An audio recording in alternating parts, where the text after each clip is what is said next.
Hi, இது நம்ம ஊர் நம்ம சோறு. இன்றைக்கி நம்ம பார்க்க போகிற அடுத்த ரெசிபி மீல் மேக்கர் சோயா வச்சு எப்படி ஒரு அருமையான சில்லி செய்கிறதுன்னு பார்க்கலாம். இது செம்ம கலர்ஃபுல்லாகவும் மொறுமொறுன்னு டேஸ்ட்டாகவும் இருக்கும். இது எப்படி செய்கிறது அப்படிங்கிறத பார்க்கலாம் வாங்க.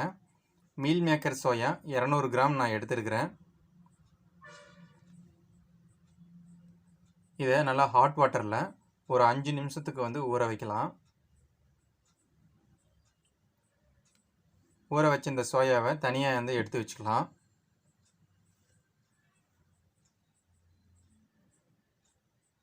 ஓகே, இப்போ நம்ம தனியாக எடுத்துட்டோம். இது அப்படியே இருக்கட்டும். அடுத்ததாக ஒரு மிக்சிங் பவுலில் 2 டேபிள் ஸ்பூன் சோள மாவு எடுத்துருக்கிறேன். அதே அளவு மைதா மாவு எடுத்துருக்கிறேன். 1/4 டீஸ்பூன் மஞ்சள் தூள், 1/2 டீஸ்பூன் மிளகாய் தூள், 1 டீஸ்பூன் இஞ்சி பூண்டு விழுது, 1/4 டீஸ்பூன் வெந்தயத்தூள், 1 டீஸ்பூன் பெருங்காயத்தூள், தேவையான அளவு உப்பு. இது எல்லாத்தையும் சேர்த்து கொஞ்சமாக தண்ணியில் கலக்கிக்கலாம். இது பஜ்ஜி மாவு போடும்ல, அந்த பதத்துக்கு கலக்கினா போதும்.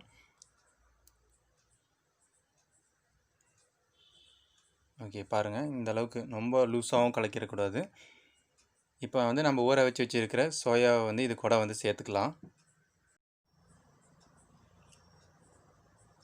இப்போது இது நல்லா கலந்துக்கணும். இந்த மசாலாவும் சோயா கூட நல்லா மிக்ஸ் ஆகணும்.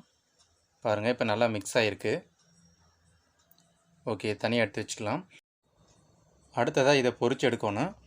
அதுக்கு நான் சுத்தமான சன்ஃப்ளவர் ஆயிலை ஒரு கடாயில் வச்சு சூடு பண்ணிக்கிறேன்.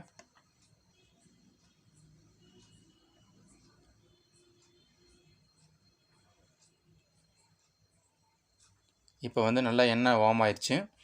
இப்போ நம்ம கலந்து வச்சுருக்கக்கூடிய அந்த சோயா மசாலாவோடு கலந்து வச்சுருக்கோம் பார்த்திங்களா, அதை இது கூட சேர்த்து பொரிச்சு எடுக்கலாம். இப்போ இதை மீடியம் ஃப்ளேமில் வச்சுக்கலாம்.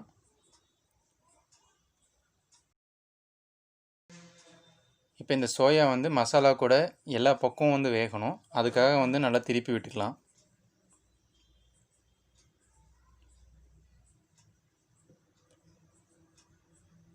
கலர் பார்க்குறக்கே செம்மையாக இருக்குது. பொரிஞ்சோன்னே எடுத்து சாப்பிட்றணும்.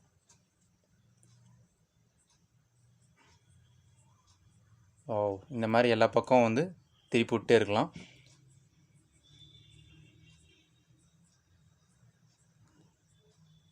ஓகே, இது ஒன்றோட ஒன்று ஒட்டாமல் நல்லா வெந்துகிட்டே இருக்குது.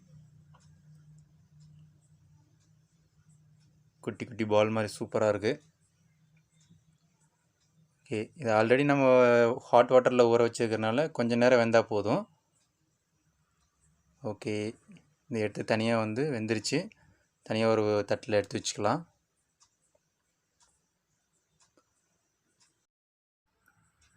இப்போ சில்லி செம்மையாக வந்திருக்கு. பாருங்கள், எவ்வளோ சாஃப்டாக இருக்குது. பார்க்குறக்கு செம்ம கலர்ஃபுல்லாக இருக்குது. இதை சாப்பிட்றலாம். இது கூட ஆனியன் வச்சு சாப்பிட்லாம், இல்லை ஏதாவது சட்னி மாதிரி செஞ்சு தொட்டு சாப்பிட்லாம். சூப்பராக இருக்கும். இதோட டேஸ்ட் மொறுமொறுன்னு சூப்பராக இருக்கும். ஓகே, இப்போ meal maker soya chilli ready ஆயிடுச்சு. இதை உங்கள் வீட்டில் மறக்காமல் ட்ரை பண்ணுங்கள். எப்படி இருக்குன்னு சொல்லிவிட்டு கமெண்ட் பண்ணுங்கள். உங்கள் ஃப்ரெண்ட்ஸ்க்கெலாம் ஷேர் பண்ணுங்கள், லைக் பண்ணுங்கள். மறக்காமல் சேனலை சப்ஸ்கிரைப் பண்ணுங்கள். தேங்க்யூ.